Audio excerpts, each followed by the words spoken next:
My name is Mike Sullivan. I'm a 24-year-old bachelor. Currently, I'm working at a popular department store in downtown Manhattan. I drank too much. I was nursing a pounding hangover, contemplating going back to bed, when suddenly my smartphone started ringing. The call was from my boss, the department manager. Why would he be calling on the store's day off? As I picked up the call with a puzzled look, my boss excitedly greeted me. "Mike, good morning. As promised, I'll pick you up this evening." What promise are you talking about? You're so funny. Didn't you say at yesterday's party that you would meet my daughter for a date and even try living together? My mind was thrown into chaos by his completely unexpected response. I was too stunned to reply, but my boss said, "Talk to you later," and abruptly hung up. Unable to comprehend what was happening, I drank some water and tried to cool down my head. As I was thinking about last night's party, I had a bad feeling. At the company's drinking party last night, I, having just experienced a breakup, was drowning my sorrows in alcohol, getting thoroughly drunk. My ex-girlfriend was Layla, a beautiful 22-year-old model with a stunning figure. I was infatuated with her, but she cheated on me, and we decided to break up after discussion. Layla said there were plenty of other men besides me, and it would be better to break up if I was going to blame her for cheating. Deeply hurt by her heartless words, I drank heavily to ease my sorrow. My memory of what happened after is vague, but I think I spilled my heartbreak story to my boss. Just as I received a message from a coworker asking, "Were you all right yesterday?" and asked for the details of what I had discussed with my boss, a terrifying truth emerged. Seeing my heartbroken state, my boss had a suggestion. "Would you like to meet my daughter for a date? She's turning 37 this year and seems eager to get married. She's seriously looking for a partner, and she seemed to like you when she saw you at the store. I'm about to retire soon, and I'd love to see my grandchildren. I'm married to an older woman, and trust me, it's really great." In my drunken state, I apparently casually replied, "Sure, why not?" Cheered by my response, my boss even suggested, "Why don't you try living together for a month to get to know each other better? I'm sure you'll like her once you spend some time together." To your words, boss. I despise my past self for raising a glass and saying that. I really want to run away right now, but I can't, because I agreed to this myself. As promised, my boss came to pick me up at my place in the evening. Apparently, we were heading to a fancy restaurant where I was supposed to meet his daughter for the first time. After dinner, we'll head straight to the apartment where my daughter lives alone. The apartment is fully furnished, and you only need to bring the bare minimum. While you two are eating, I'll move your stuff to the apartment. Also, since it's a special occasion, why don't you dress up in a chic suit? I think it'll really enhance your charm. Okay. Overwhelmed by my boss's enthusiasm, I packed my things, changed into a suit, and smoothly got into the car. All the while we were driving, my boss kept saying with a smile, "I'm sure you two will get along." While listening to him, I began to feel a glimmer of hope. Although I'm really into younger, cute girls, I had just gone through a terrible breakup, so I thought it might be good to try dating an older woman this time. And since my boss is pushing this so much, maybe his daughter is beautiful. With these fantasies in mind, I entered the restaurant, but my hopes were instantly crushed. The woman waiting for me was a very plump lady, quite different from my usual type. I'm normally into slender women.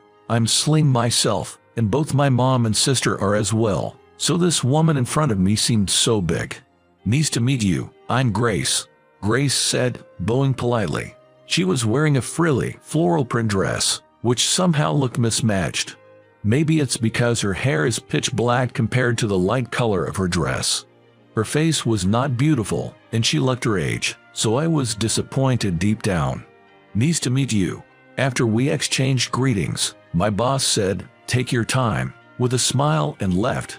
I was pondering what to talk about with a woman more than a decade older than me when Grace slowly started speaking.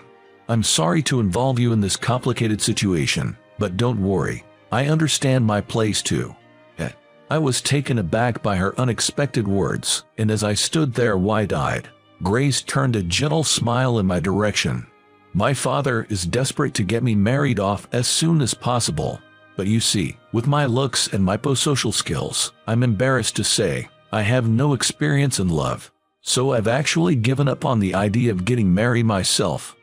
I see. Listening to Grace, I couldn't help but feel sympathy for her. Apparently, it was not her but her father, my boss, who was in a rush. So, I have a favor to ask. Would you be willing to live with me for just 1 month? Of course, we would have separate bedrooms, and I'll cover all the living expenses. You're free to do as you please in my apartment. If I can prove to my father that I'm not cut out for cohabitation, he should stop nagging me. I'll make sure that you don't suffer any disadvantage at work if our relationship doesn't work out, so don't worry. At first, I was determined to refuse any proposal, but after hearing her story, I changed my mind. All right, it's clear that your father truly loves you, Grace. Considering the circumstances, I'll agree to this. Upon hearing my agreement, Grace's eyes sparkled with joy. Thank you, I'm really happy. Oh, but I must say, I truly do find you wonderful, Mike. Let's make the most of the next month. Guys, looking forward to it. Actually, as I got to know Grace, I came to think of her as a kind and gentle person. She might be socially awkward, but I believe she truly has a kind heart. Of course, she's not exactly my type, and while I feel guilty towards her for harboring feelings towards me, the chances of anything romantic happening between us are practically non-existent. And so, we embarked on a 1-month trial of living together. My boss was overjoyed, exclaiming they're going for it. However, we had planned to end it in a month, with the agreed-upon excuse of we just didn't click. In reality, though, living with Grace turned out to be nothing short of comfortable. At first, the age gap and lack of common topics of conversation concerned me, but one day, I learned something surprising about her that changed our dynamics. Those flowers are beautiful. Did you buy them? When I asked about the small white flower arrangement adorning the windowsill, Grace shook her head. No, I made that. You made that, Grace. I didn't know anything about her, but it turns out Grace was actually a flower arrangement instructor. As someone with a keen interest in fashion and art and working at a department store, I was intrigued by her work. What was your inspiration for this arrangement? When I asked, Grace's eyes sparkled as she explained her creation. This white flower is called a snowdrop. Isn't it gorgeous? I imagined a silvery world and used the snowdrop as a main element to express the sparkling beauty of winter. Hearing her explain her unique worldview, I found Grace incredibly fascinating. Chatting about the arrangements was so enjoyable that time flew by. Initially, we planned to have separate meals, but I found myself wanting to spend more time with her. Without even realizing it, we naturally started sharing meals together. Grace was quite skilled in household chores, especially cooking, which she could have been a professional at. Initially, we planned to split household chores, but Grace being an early riser, the house was always spotless by the time I woke up. Feeling guilty, I offered to help, but Grace said I was the one who imposed this arrangement. In the end, aside from doing the laundry and cleaning my own room, Grace took care of all the chores. I was living in a consistently clean and organized house with well-balanced and delicious meals. The comfort was unsurpassed. At work, my boss often checked in on our situation. How's living with my daughter, Mike? It's really enjoyable. Grace is excellent with household chores. I'm truly grateful. That's good to hear. She's always saying love is impossible for someone like me. She's our precious daughter, but she always puts herself down. Hearing my boss's story, an idea popped into my head. I'd been wanting to thank Grace, who always prepared delicious meals, so I decided to make her a present in my own way. I found a piece of fabric that would suit her and decided to use my sewing skills to make her a custom-made piece from scratch. My mother was a sewing instructor, and sewing is my secret hobby. I currently manage the fashion floor at a department store. Of course, in order to make the dress, I needed to take her measurements. When I told Grace about my plan, she was thrilled. Oh, thank you. I'll leave the measurements to you then, Mike. Yes, please. With nervousness gripping me, I slowly extended my arms toward Grace. Seeing her body up close like this for the first time, my heart pounded with excitement. Wow, she's really big. Grace's size was indeed much larger than average. but I believed that her larger frame allowed her to pull off certain designs better than others.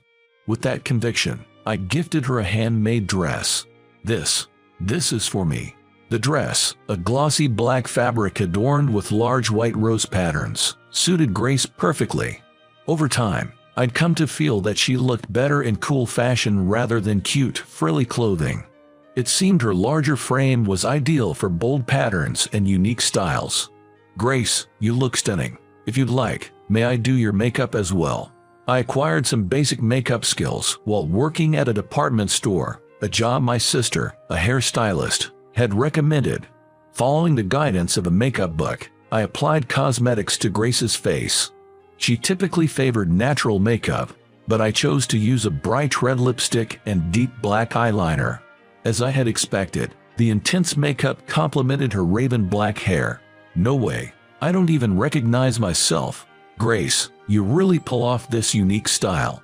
"Well, this is a first for me, but I think I like it. I used to only wear frilly, floral clothing because my mother liked it." I see. Grace had been influenced by her mother to wear such clothing in the past. "I always hated how I looked. I thought makeup was pointless, but it really does make a difference, doesn't it?" "Yes, this kind of style isn't for everyone, so it's really special when someone can pull it off like you can. Please have confidence. You're incredibly attractive, Grace." As soon as those words left my mouth, I felt my cheeks heat up.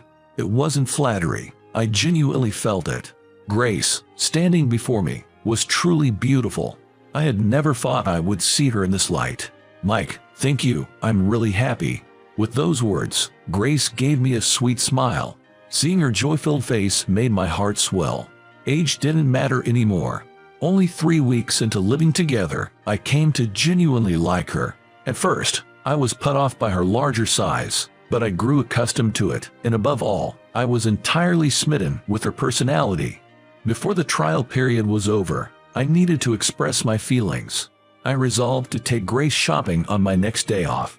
We would look for clothing that suited her new style. I decided to confess my feelings. Amid all this, I received a message from my ex, Layla, saying she wanted to get back together. If it had been the old me, I would have gladly accepted her invitation, but not now. I clearly told Layla, I can't. Grace was the only one in my heart now. I resolved to forget the past and look forward to tomorrow's date. But on the date with Grace, something unexpected happened. "Oh, Mike, is that you?" I was taken by surprise when we bumped into Layla while walking down the shopping district with Grace. Grace looked at Layla, clearly puzzled, while Layla sized her up with an intrusive stare. The Layla was more traditionally attractive than Grace. Seeing her make such a face didn't make her look beautiful. "Mike, did you lose your mind after I dumped you? You always like slim, beautiful women like me, right? Walking around with a large, older woman like her. Your taste has really gone downhill." Layla's hurtful words left Grace frozen in shock. Layla then sauntered up to me, purring in a sultry voice. "Hey, Mike, wake up. Let's start over. I'm way better than that old lady."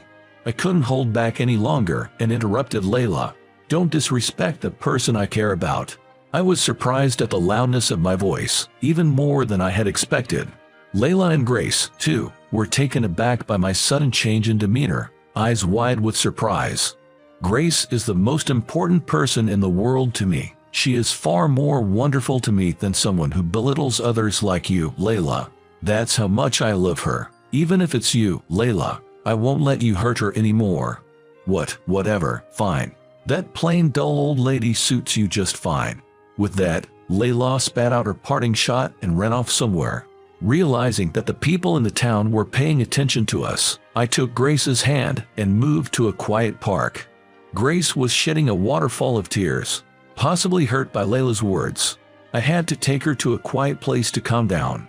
As we sat down on a bench together, I first apologized to Grace. "Grace, I'm sorry for what happened earlier. My ex was speaking out of line. You shouldn't take it to heart." As I said that, Grace looked up at me with teary eyes. "No, it's not that. I'm happy. I've always hated the way I look. I thought no one would ever like me, but I was really happy when you said that, Mike. I've liked you since the first time I saw you." "Grace, Overwhelmed with happiness, I gently pulled her into an embrace. "I love you too, Grace. You're really beautiful." As I said that and caressed her back, Grace grasped my hand and said, "Yes, even if other people put me down. If you say that to me, Mike, that's enough for me." It ended up being quite different from what I had initially imagined, but I was able to convey my feelings to her. And with that, we officially started dating and told my boss that we were planning on getting married eventually. The boss was very pleased with the news. Yay! I couldn't be happier about my lovely daughter and adorable subordinate getting together. And so, after a year of dating, we registered our marriage successfully.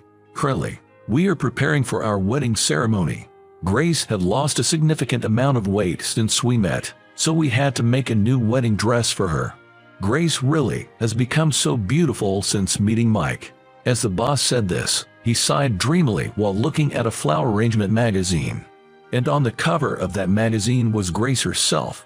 Having built up a career as a flower arrangement instructor, Grace, with her accomplishments and chic style, had become a notable and charismatic figure in the flower arrangement industry. Grace, who wore the resized black dress I gave her as a present to fit her slimmed-down figure, was several times more beautiful than when we first met. Love is a powerful thing, isn't it? After meeting Grace, I was able to heal from the heartbreak and experience the joy of love again. No matter what lies ahead, if it's with her, we can overcome it together. With that conviction in my heart, I showed the boss a beaming smile